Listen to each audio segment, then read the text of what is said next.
लोक व्यवस्था, सदाचार और स्वास्थ्य तथा इस भाग के अन्य उपबंधों के अधीन रहते हुए सभी व्यक्तियों को अंतःकरण की स्वतंत्रता और धर्म के आबाद रूप से मानने, आचरण करने और प्रचार करने का समान हक होगा। भारतीय संविधान आर्टिकल 25। रिलीजियस फ्रीडम ये हमारे संविधान ने दी हुई खास देन है, पर क्या वास्तविक रूप से समाज में इसका आदर हो रहा है? 27 फरवरी को एक्स मुस्लिम सलीम वास्तिक पर जीशान और गुलफाम नाम की दो व्यक्तियों ने हमला किया। क्या था उसका कसूर? सलीम वास्तिक खुद को एक्स मुस्लिम मानता था और अक्सर इस्लाम का हिस्सा होने वाली कुप्रथाओं के बारे में बात करता था, अपनी खुद की राय देता था। ये उसके अपने विचार थे जिन्हें वो अपने YouTube चैनल के माध्यम से लोगों के सामने लाता था। लॉजिकली देखा जाए तो हर धर्म में, हर मजहब में ऐसी बातें होती है जिन्हें समय के साथ रिफॉर्म की आवश्यकता महसूस होती है। तो अगर कोई व्यक्ति खुलकर ये मुद्दा उठा रहा है तो इसमें दिक्कत की क्या बात है? पर दुर्भाग्यवश ऐसी सोच सब लोग नहीं रखते। सलीम के विचार समाज के कुछ एलिमेंट्स बिल्कुल भी टॉलरेट नहीं कर पाए और उन्होंने उसके विचारों को चैलेंज करने की बजाय सीधा उसकी जान पर हमला करने का रास्ता चुन लिया। क्यों लोगों की सहनशीलता, दूसरों के विचारों के प्रति एक्सेप्टेंस इतना घट रहा है? क्यों हम अपने से अलग व्यक्ति को सीधा विलन के कटघरे में ही खड़ा कर रहे हैं? ये सोच सिर्फ सलीम के हत्यारों तक मर्यादित नहीं है, अलग अलग जगहों से कुछ ऐसे ही विचार गूंज रहे हैं।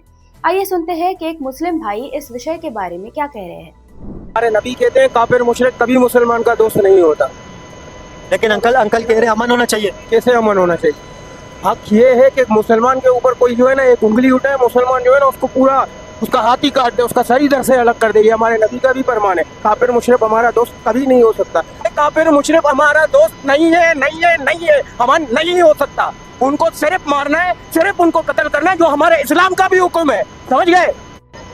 क्या दूसरों के प्रति ऐसी हिंसा से भरी सोच जायज है? सब धर्म शांति की बात करते हैं, कोई भी जानबूझकर वायलेंस नहीं सिखाता, तो फिर ऐसे विचार क्यों?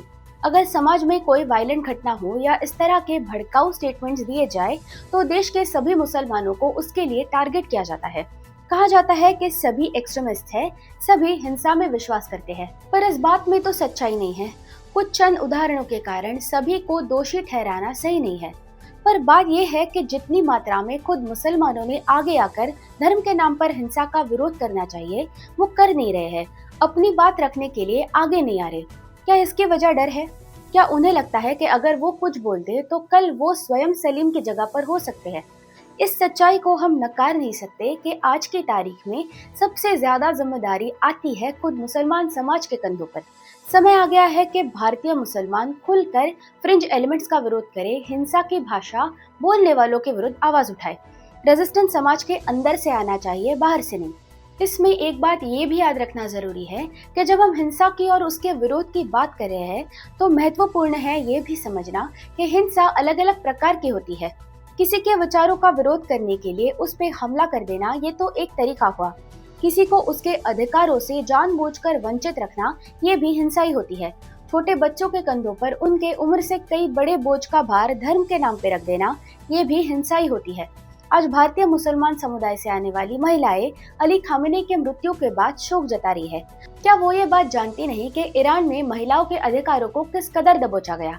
8-9 साल की मासूम बच्चियों की शादी कराई गई, महिलाओं को हिजाब में कैद कर दिया गया। जिसके शासनकाल में ये हुआ, उस नेता के मृत्यु का हमारी अपनी मुसलमान बहनें शौक जता रही है। क्यों वो उनके अधिकारों के लिए कुछ नहीं बोल रही? क्यों वो ईरानी स्त्री के समर्थन में खड़ी नहीं हो रही? कब तक धर्म के नाम पे होने वाली हिंसा वो बस सहती जाएंगे? मेरा दिल से आह्वान है भारत के सभी मुस्लिम भाई और बहनों से कि अब चुप रहने का समय नहीं रहा। आज अगर आप चुप रहे तो ऐसे न जाने कितने और सलीम मारे जाएंगे और खेल कूद की उम्र में कितनी बच्चियों की शादियां कराई जाएंगी। यहाँ बात मजहब के परे जा चुकी है, यहाँ बात है ह्यूमैनिटी की।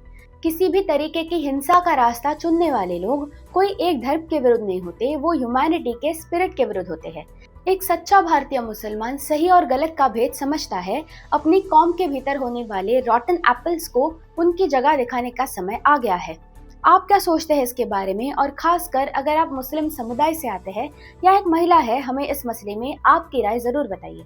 For more such news and analysis follow our channel Prama times.